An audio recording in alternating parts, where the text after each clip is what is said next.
નમસ્કાર મિત્રો, હજુ પણ જેમને ખેડૂત આઈડી માટે ફાર્મર રજિસ્ટ્રી કરવાનું બાકી હોય તો આ વિડીયોમાં હું તમને મોબાઈલથી ફાર્મર રજિસ્ટ્રી ગુજરાત એપથી કેવી રીતે ફાર્મર રજિસ્ટ્રી કરી શકશે સ્ટેપ બાય સ્ટેપ આપણે ફોર્મ ભરીશું। ફોર્મ ભરવા માટે આધાર કાર્ડ નંબર અને સર્વે નંબર આ બે નંબરથી તમે ફોર્મ ભરી શકો છો। અને હા, આધાર કાર્ડ જોડે મોબાઈલ નંબર લિંક હોવો જોઈએ અને આપણે આ મોબાઈલ એપથી ફોર્મ ભરવાનું છે।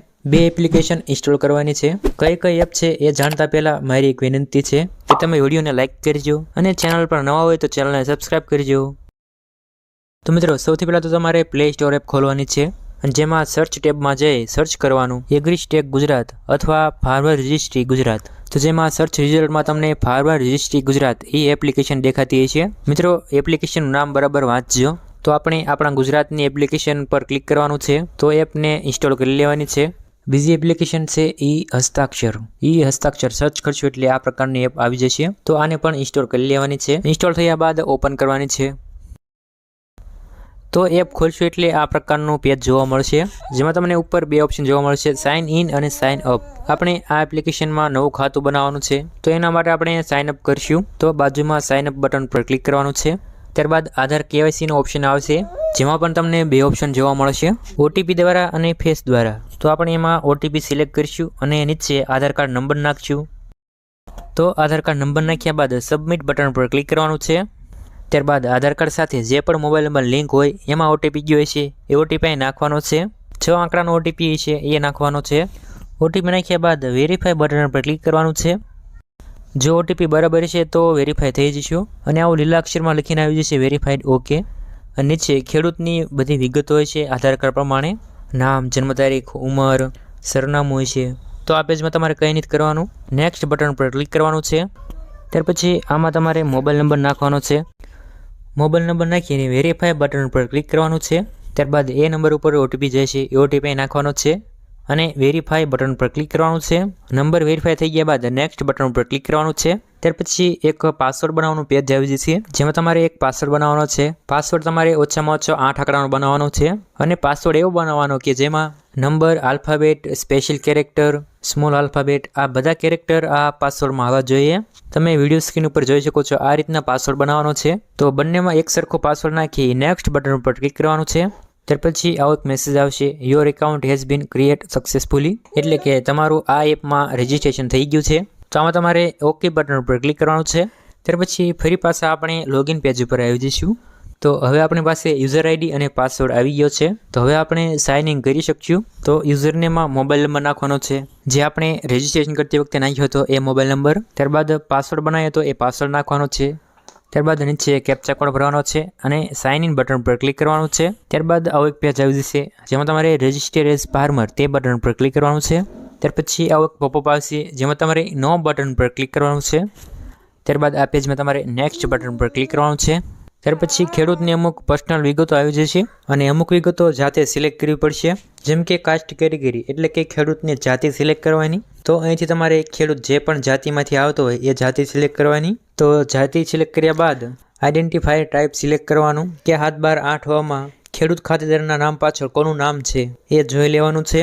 એમના પિતાનું નામ હોય તો SO સિલેક્ટ કરવાનું। જો ખાતેદાર ખેડૂત મહિલા હોય અને 7/12 8 મહિલાના નામ પાછળ પિતાનું નામ હોય તો DO સિલેક્ટ કરવાનું અને જો એના પતિનું નામ હોય તો WO સિલેક્ટ કરવાનું। અને જો ખેડૂત અરજદાર પુરુષ હોય તો મોટે ભાગે તો SO જ આવે, એટલે કે સન ઓફ। નીચે આઈડેન્ટિફાયરનું નામ લખવાનું। જો તમારે SO આવતું હોય તો ખેડૂતના પિતાનું નામ લખવાનું, પહેલા અંગ્રેજીમાં નામ લખવાનું અને નીચે ગુજરાતીમાં લખવાનું। ત્યારબાદ નેક્સ્ટ બટન પર ક્લિક કરવાનું છે। ત્યાર પછી આવું એક પેજ આવી જશે, જેમાં તમારે અહીં ધર્મ સિલેક્ટ કરવાનો, મુસ્લિમ, ઈસાઈ, શીખ, પારસી કે કોઈ પણ ધર્મ હોય। અને જો ખેડૂત અરજદાર હિન્દુ ધર્મનો હોય તો તમને ધર્મ સિલેક્ટ કરવાની જરૂર નથી, હિન્દુ ધર્મ સિવાયનો ધર્મ હોય તો સિલેક્ટ કરવાનો। ત્યારબાદ તમારે બેંકની વિગતો આપવી હોય તો આપી શકો છો, જો ન આપવી હોય તો નેક્સ્ટ બટન પર ક્લિક કરવાનું છે। ત્યાર પછી આ પેજમાં તમારે આ જગ્યાએ સરનામું નાખવાનું છે, તમે જ્યાં રહેતા હોય એ વિસ્તારનું નામ। નીચે રાજ્ય, જિલ્લો, તાલુકો સિલેક્ટ જ છે જે આધાર કાર્ડ પ્રમાણે છે। જો તમારે આ એડ્રેસ ફેરવવું હોય તો આ નીચે બટન આપેલું છે એમાં ટિક માર્ક કરી લેવાનું છે। ત્યાર પછી તમે તમારી જાતે, તાલુકો, જિલ્લો સિલેક્ટ કરી શકો છો। ત્યાર પછી બરાબર માહિતી નાખ્યા બાદ નેક્સ્ટ બટન પર ક્લિક કરવાનું છે। ત્યાર પછી લેન્ડ ઓનરશિપ ડિટેલ સિલેક્ટ કરવાની, જેમાં ઓનર સિલેક્ટ કરવાનો। ત્યાર પછી નેક્સ્ટ બટન પર ક્લિક કરવાનું છે। ત્યાર પછી ઓક્યુપેશનમાં બે ઓપ્શન જોવા મળશે, તો આમાં તમારે બંને ઓપ્શનમાં ટિક માર્ક કરી લેવાનું છે અને નેક્સ્ટ બટન પર ક્લિક કરવાનું છે. ત્યાર પછી આ પેજમાં તમારે જમીનની વિગતો આપવાની છે. તો એ માટે તમારે આ બટન પર ક્લિક કરવાનું છે. તો આમાં તમારે જમીનનો એડ્રેસ આપવાનો છે. જે ગામમાં તમારી જમીન હોય એ ગામનું સરનામું આપવાનું છે. અને જો તમારી 2 ગામમાં જમીન હોય તો અત્યારે માત્ર એક જમીન સિલેક્ટ કરી શકો છો. આ એક જમીનનું અપ્રુવલ મળ્યા બાદ બીજી જમીન એડ કરી શકો છો. અત્યારે માત્ર એક ગામની જમીન સિલેક્ટ કરવાની. સરનામું આપ્યા બાદ નીચે સર્વે નંબર નાખવાનો અને સર્વે નંબર જ નાખજો, ખાતા નંબર નહીં. સર્વે નંબર નાખી સબમિટ બટન પર ક્લિક કરવાનું છે અને ત્યાર પછી સબ સર્વે નંબરનો ઓપ્શન ખુલી જશે. તો જેમાં તમારે સબ સર્વે નંબર સિલેક્ટ કરી લેવાનો છે અને ત્યાર પછી શો લેન્ડ ડિટેલ્સ તે બટન પર ક્લિક કરવાનું છે. ત્યારબાદ સર્વે નંબર ઉપર જેટલા પણ નામ હશે એ બધાના નામ આવી જશે. હવે તમારે જે પણ ખેડૂત ભાઈની આઈડી બનાવી હોય એ નામ અહીંયા ગોતવાનું છે. અહીંથી તમે ક્રમ વાઇઝ તમે નામ જોઈ શકો છો. તો તમે જે પણ વ્યક્તિનું ફોર્મ ભરો છો એ ખેડૂતનું નામ ગોતી લેવાનું છે. આ જગ્યાએ નામ લખેલું આવશે. નામ મળી ગયા બાદ આ જગ્યાએ ટિક માર્ક કરી લેવાનું છે અને આઈડેન્ટિફાયર નેમ લખવાનું છે. તમે અગાઉ વિડીયો સ્કીપ ના કરી હોય તો તમને ખબર હશે કે આઈડેન્ટિફાયર નેમમાં કોનું નામ આવે. અને જો આમાં નામ ન હોય તો ફરીવાર તમે ફેક્ટ ડિટેલમાં જઈ એડ્રેસ આપી બીજા સર્વે નંબર સબ સર્વે નંબર નાખી નામ ચેક કરી શકો છો. નામ મળી ગયા બાદ આ જગ્યાએ ટિક માર્ક કરીને તમે આઈડેન્ટિફાયરનું નામ લખી શકો છો. ત્યાર પછી અહીંથી તમારે લેન્ડ ટાઈપ સિલેક્ટ કરવાનું, એગ્રીકલ્ચર, અને ત્યાર પછી એડ બટન પર ક્લિક કરવાનું છે. ત્યાર પછી તમે એક સ્ટેપ બહાર નીકળી જશો. હવે તમારે વેરીફાઈ ઓલ લેન્ડ બટન પર ક્લિક કરવાનું છે. ત્યારબાદ આવું એક પેજ આવશે જેમાં તમારે કંઈ પણ કરવાની જરૂર નથી. નેક્સ્ટ બટન પર ક્લિક કરવાનું છે.